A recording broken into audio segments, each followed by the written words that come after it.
प्राचीन काल में दशरथ नामक प्रसिद्ध चक्रवर्ती राजा हुए थे। राजा के कार्य से राज्य की प्रजा सुखी जीवन यापन कर रही थी।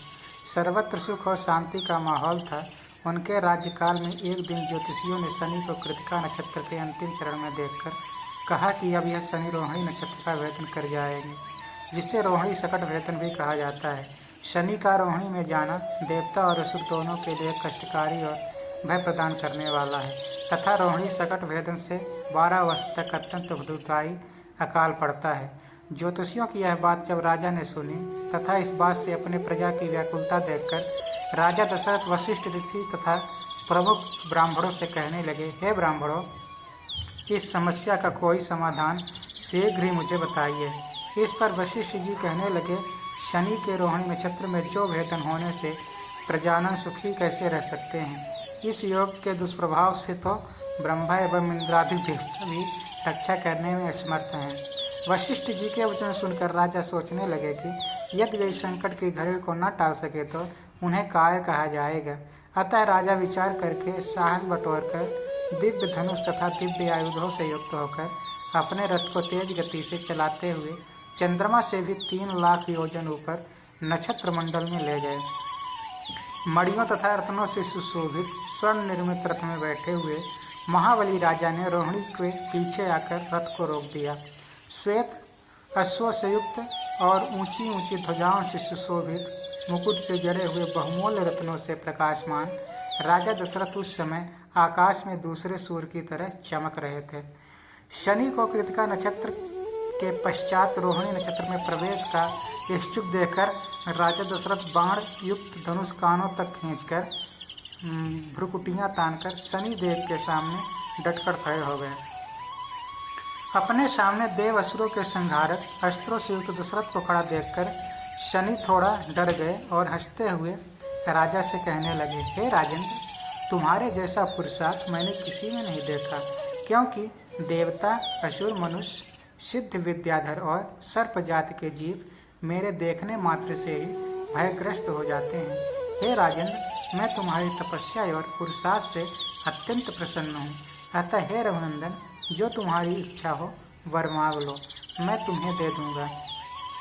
राजा दशरथ ने कहा, हे सूर्यपुत्र शनिदेव, यदि आप मुझसे प्रसन्न हैं तो मैं एक ही वर मांगता हूँ कि जब तक नदियाँ, सागर, चंद्रमा, सूर्य और पृथ्वी इस संसार में हैं तब तक आप रोहिणी सकट भेदन कदापि न करें।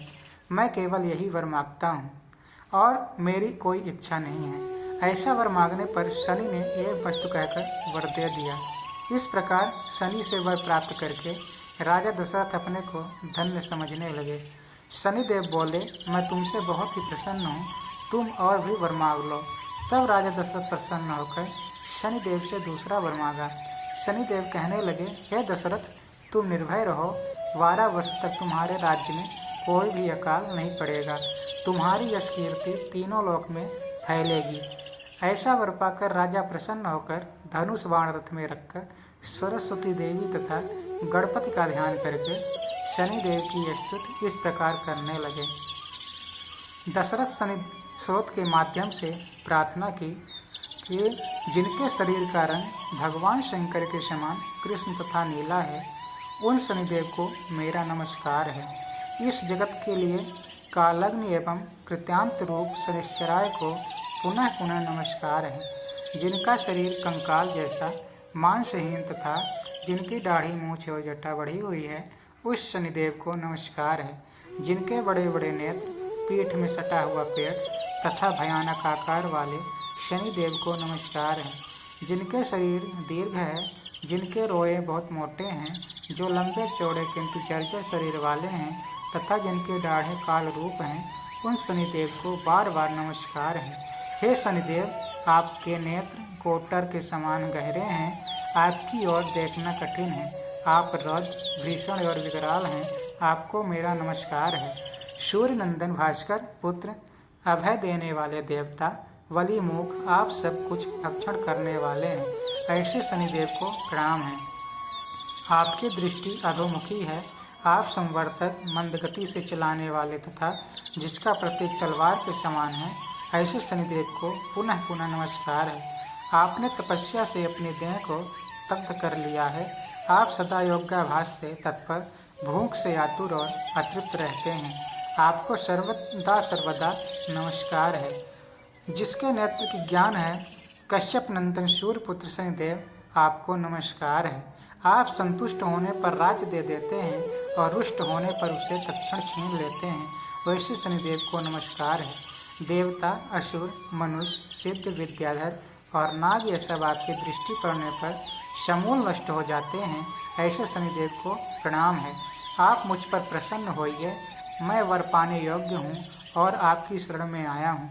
राजा दशरथ के इस प्रकार प्रार्थना करने पर शूरपुत्र शनिश्चर बोले, उत्तम व्रत के पालक राजा दशरथ, तुम्हारी इस स्तुति से मैं अत्यंत संतुष्ट हूँ। रघुनंदन, तुम इच्छानुसार वर मांगो, मैं अवश्य दूंगा।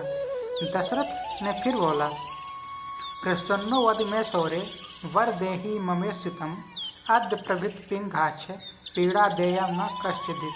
अर्थात, हे प्रभु, आज से आप देवता, असुर, मनुष्य, पशु पक्षी तथा ना किसी भी प्राणी को पीड़ा न दे, बस यही मेरा प्रियवर है। शनिदेव ने कहा, हे राजन, वैसे इस प्रकार का वरदान मैं किसी को नहीं देता हूँ, परंतु संतुष्ट होने के कारण रघुनंदन मैं तुम्हें दे रहा हूँ। हे दशरथ, तुम्हारे द्वारा कहे गए इस स्रोत का जो भी मनुष्य, देव अथवा असुर, सिद्ध तथा विद्वान आदि पढ़ेंगे, उन्हें शनि के कारण कोई बाधा नहीं होगी। जिनके महादशा या अंतरदशा में, गोचर में अथवा लग्न स्थान, द्वितीय, चतुर्थ, अष्टम या द्वादश स्थान में शनि हो, वह व्यक्ति यदि पवित्र होकर प्रातः, मध्याह्न और सायंकाल के समय इस स्रोत को ध्यान देकर पढ़ेंगे, उनको निश्चित रूप से मैं पीड़ित नहीं करूँगा। बोलिए शनि भगवान की जय।